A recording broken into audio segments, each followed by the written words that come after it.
Morning students, कल हमने गणित का पहला पाठ मछली उछली पिछली वीडियो के माध्यम से सीखा था। आज हम उसी पाठ का बचा हुआ भाग करेंगे। हमने कल सीखा था कि कितनी तरह की आकृतियाँ होती हैं। उन आकृतियों से हमने मछली बनाना सीखा था। हमने दूरी और समय के कुछ सवाल किए थे। हमने ये भी देखा कि कितनी तरह की मछलियाँ होती हैं, कितनी तरह की मोटर बोट होती हैं। आज उसी को हम आगे बढ़ाते हुए इस पाठ को आगे करते हैं। वह कितनी मछलियाँ।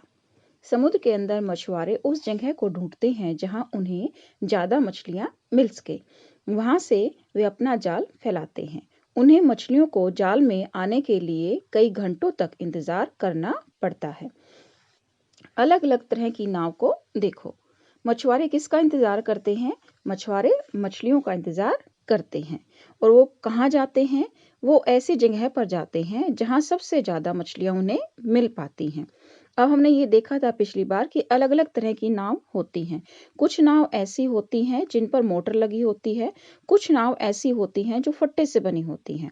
तो जिन पर मोटर लगी होती है वो नाव दूर तक चली जाती हैं। अब इसने एक सवाल पूछा है, बताया कि मोटर लगी नाव लगभग 20 किलोमीटर प्रति घंटे की चाल से चलती है। अब उसने ये बताया कि एक नाव कितनी दूर चल पाती है कि वो 20 किलोमीटर 1 घंटे में तय कर लेती है। उसी से उसने सवाल पूछा है, मोटर बोट 3.5 घंटे में कितनी दूर तक जाएगी। इस सवाल को हम करेंगे। तो हमने ये देखा कि एक मोटर बोट 1 घंटे में कितनी किलोमीटर दूर जाती है? 20 किलोमीटर। तो उसने इसी से कहा कि वो 3.5 घंटे में कितनी दूर जाएगी। 1 घंटे में वो जाती है 20 किलोमीटर। तो 3.5 किलोमीटर 3.5 घंटे में वो कितनी दूर जाएगी। 1 घंटे में 20 है तो 3 घंटे में कितनी हो गई? 20 गुना में 3 60। और आधे घंटे में कितना जाएगी? इसका आधा यानी कि 10। तो वो 3.5 घंटे में कुल कितना जाएगी? 70 किलोमीटर। इस तरह से हम इस सवाल को करेंगे। अब इसका अगला सवाल है, 85 किलोमीटर जाने में उसे कितना समय लगेगा। इस सवाल को आप अपनी कॉपी में स्वयं करेंगे और जानने की कोशिश करेंगे और उसके बाद कल मैं आपको इसका हल बताऊंगी। अब इसने बताया कि कितनी तरह की नाव होती हैं। मोटर बोट होती है जो मोटर से चलती है, लंबी पूंछ वाली नाव, बड़ी मशीन नाव, मोटर बोट नाव। तो इस तरह से जो मोटर बोट चलती है वो ज़्यादा स्पीड से चलती है और इसीलिए वो समुद्र के बीच में मछुआरे पहुंच जाते हैं जिनके पास मोटर बोट होती है और वो ज़्यादा से ज़्यादा मछलियाँ इकट्ठा कर लेते हैं। लेकिन अब उनकी चिंता क्या है? मछुआरों की चिंता क्या बनी हुई है कि जो जल्दी से समुद्र के बीच में पहुंचते हैं और वो जल्दी से सारी मछलियों को इकट्ठा कर लेते हैं। इस तरह से मछलियाँ जल्द खत्म हो जाएगी और वो आगे कैसे उनका निर्वाह कर पाएंगे। कैसे खत्म होगी? क्योंकि वो बड़ी मछलियों को भी और छोटी मछलियों को भी इकट्ठा ले आते हैं। लेकिन जो फट्टे से बनी हुई नाव से मछुआरे लेकर आते हैं वो क्या करते हैं कि बड़ी ऐसा जाल बनाते हैं कि बड़ी मछलियां उसमें फंसती हैं और छोटी मछलियों को वो वापस समुद्र में डाल देते हैं। क्यों डालते हैं? ताकि वो थोड़े दिन के बाद बड़ी हो जाए और उनसे उतनी ही और मछलियां पैदा हो जाएं और फिर दोबारा से जो छोटी मछलियां थी वो बड़ी हो गई, उनको वो पकड़ लेंगे और छोटी मछलियों को वो वापस उसमें छोड़ देंगे। इस तरह से बड़ी मछलियों को पकड़ने और छोटी मछलियों को छोड़ने से क्या होगा कि उनका जीवन चक्र भी चलता रहेगा और मछलियां भी खत्म नहीं होंगी। इस तरह से हमने ये देखा कि हम मछलियों को कैसे बचा सकते हैं। इसमें एक क्वेश्चन दिया है, नदियों और समुद्र में मछलियों पर बढ़ते हुए खतरे पर रिपोर्ट लिखो।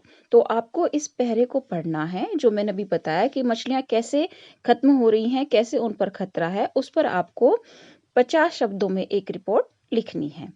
आगे पढ़ते हैं, किस नाव में कितना आता है। अब हमने ये देखा कि फट्टे से बनी हुई नाव जो चक्कर लगाती है वो उसमें सामान भी थोड़ा कम आएगा। अब इसने कहा कि लट्ठों की नाव एक चक्कर में लगभग 20 किलोग्राम मछलियां लाती है। लेकिन कुछ और तरह की नाव जैसे मोटर बोट वाली नाव है वो कैसे करती हैं? वो ज्यादा ला पाती हैं। हर नाव 1 घंटे में कितनी दूर जाती है? तालिका को देखो और पता करो। हमारे पास ये तालिका है। सबसे पहला प्रश्न क्या है? हर तरह की नाव 7 चक्करों में कुल कितनी मछलियां लाएगी? दूसरा प्रश्न है मोटर बोट 6 घंटे में कितनी दूर तक जा पाएगी? तीसरा प्रश्न है अगर लंबी पूंछ की नाव को 60 किलोमीटर जाना पड़े तो वह कितना समय तय करेगी? सबसे पहले हमें ये देखना है, इस तालिका में दिया हुआ है कि नाव का प्रकार, कि नाव किस तरह की है, लट्ठे की है, लंबी पूंछ की नाव है, या मोटर बोट की नाव है, या मशीनी नाव है। फिर हमें ये देखना है कि वो एक चक्कर में कितनी मछलियां ला पाती है। लट्ठे की नाव एक में 20 किलो, लंबी पूंछ की नाव एक चक्कर में 600 किलो, मोटर बोट वाली नाव 800 किलो और मशीनी नाव 6000 किलो मछलियां ला पाती है। अब हमें ये तो पता चलेगा कि भार कितना है ला पाती हैं वो। अब उनकी हमें चाल पता करनी है, यानी कि वो 1 घंटे में कितनी दूरी तय कर पाती हैं इतने सामान को लेकर। लट्ठे की नाव जो है वो 20 किलो मछलियां लेकर 4 घंटे में 4 किलोमीटर 1 घंटे में चलती है। अब लंबी पूंछ की नाव जो है वो 600 किलो मछलियां लेकर 1 घंटे में 12 किलोमीटर चलती है। मोटर बोट जो है वो 800 किलो मछलियां लेकर 1 घंटे में 20 किलोमीटर चलती हैं। और जो मशीन वाली नाव है वो 6000 किलो मछलियां लेकर 22 किलोमीटर कितनी दूर समय में जाती हैं? 1 घंटे में।